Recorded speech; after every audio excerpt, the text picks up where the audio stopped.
Hello friends, welcome back to our channel S K motivational quotes. कैसे हैं आप सब लोग? I hope you all are doing very well.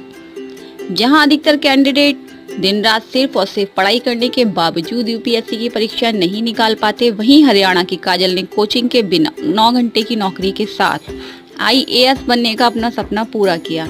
आइए जानें क्या रही काजल की स्ट्रेटजी।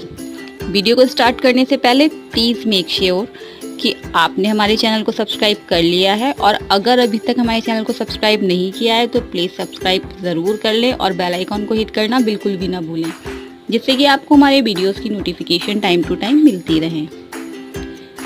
यूपीएससी परीक्षा पास करने में सही स्ट्रेटजी और प्लान स्टडी की बहुत ज़रूरत होती है, पर ये आइडियाज़ तभी काम करते हैं जब परीक्षा की तैयारी करने वाले इंसान के पास टाइम हो। हरियाणा के शामली की रहने वाली काजल की सफलता और उनके बीच का सबसे बड़ा रोड़ा था समय का अभाव। काजल यूपीएससी परीक्षा पास तो करना चाहती थी, पर कुछ कारणों की वजह से वे इस प्रतिष्ठित और कठिन परीक्षा की तैयारी के लिए नौकरी नहीं छोड़ सकती थी। उन्होंने ऐसा ही किया और अपनी मेहनत, सही प्लानिंग और एकाग्रता के बल पर बिना कोचिंग के और नौकरी के साथ ही साल 2018 में 28वीं रैंक के साथ ये परीक्षा पास कर ली।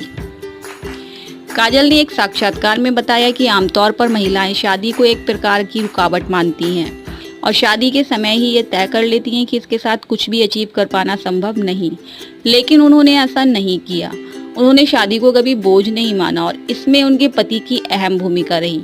उनके पति आशिफ मलिक, जो कि खुद इंडिया की अमेरिकन एम्बेसी में काम करते हैं, उन्होंने हमेशा उनका सहयोग किया। कभी उन्हें घर के या ऐसे गैर जरूरी कामों में नहीं उलझाया जो उनके बिना हो सकते थे। फलस्वरूप काजल को जितना भी समय मिलता था वे सिर्फ और सिर्फ पढ़ाई करती थी।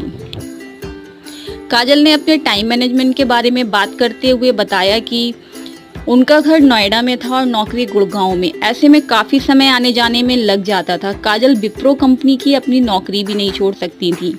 ऐसे में वो कैब से आते जाते समय रास्ते में पढ़ाई करती थी। करीब 3 घंटे का समय उन्हें इसमें मिलता था।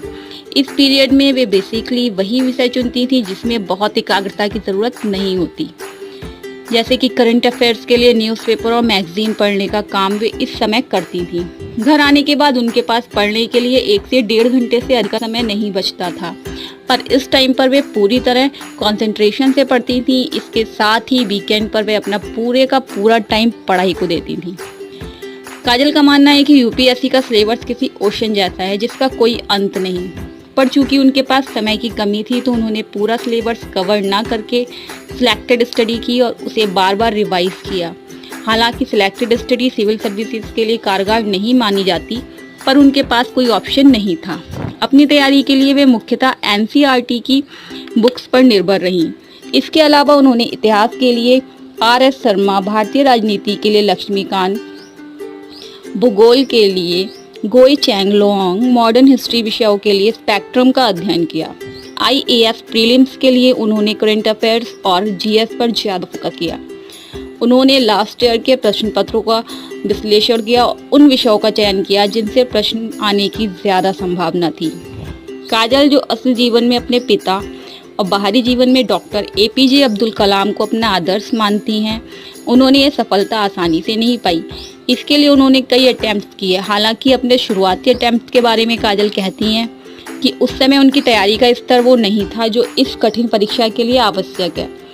परीक्षा पास न कर पाने का कारण वो खुद की अधूरी तैयारी को ही मानती हैं। वे मानती हैं कि कमी उनके अंदर थी, पर अपने पति और परिवार के मोटिवेशन से उन्होंने हर बार पुरानी असफलता को भुलाकर नए सिरे से तैयारी की और अंततः 2080 में 28 रैंक के साथ सफलता पाली। इससे पहले के सभी अटेम्प्ट्स में काजल प्रीलिम्स भी पास नहीं कर पाई थी और साल 2018 में उन्होंने इतना अच्छा प्रदर्शन किया कि उनके साक्षात्कार के अंक उस साल टॉप करने वाले कैंडिडेट्स के अंकों से भी ज़्यादा थे। काजल के इस सफ़र से हमें सीख मिलती है कि निरंतर और सतत प्रयास के आगे किसी भी प्रकार की समस्या नहीं टिक सकती। सो फ्रेंड्स, आज के वीडियो में बस इतना ही। मिलते हैं अपने नेक्स्ट वीडियो में।